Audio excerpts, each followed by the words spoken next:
think there are 3 major thresholds that you have to be able to get over to be a success.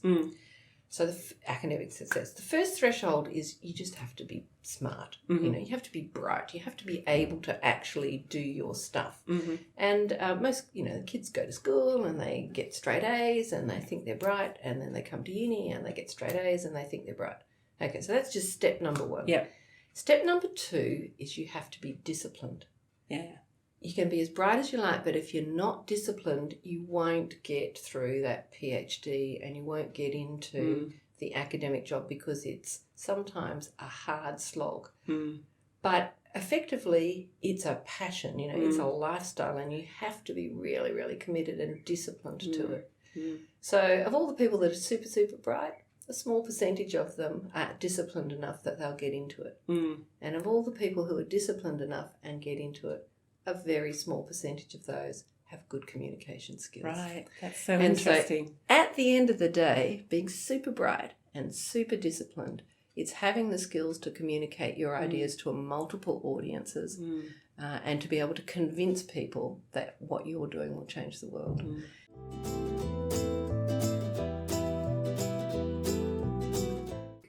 It's so important in the academic world to be well networked. The worst thing to do is just sit in your office and not talk to anybody. And the second worst thing is just to stay in your department and not talk to anybody. You really need to get out there and move across disciplines, and you need to figure out, I mean, a university is just like a little village, you know. You need to figure out who's the fireman and the police officer and who runs the hospital and all the rest of it. You need to figure out who are the movers and shakers around the place. Who are the people who have influence on what decisions are taken. And so you need to get out there. I mean, you know, go out and have lunch with people and discuss ideas. It's terrific for your intellectual development as well, because a lot of ideas come from translating ideas from different disciplines into your own anyhow. So it's fantastic intellectually, but it's incredibly powerful from your personal perspective and from your career perspective.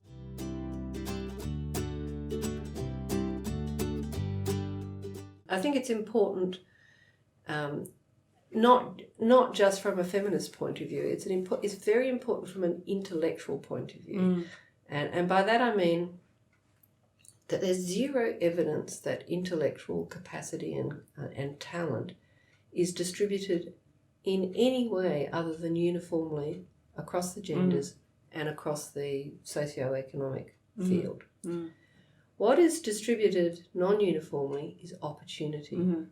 So richer people and males and whites and all those sorts have more opportunity. And so if you really want to have the best intellectual outcomes, you need to support everybody in this endeavour. And you need to constantly be checking for bias along the way, because every time bias is invoked, you diminish the pool of solutions you have for your problem.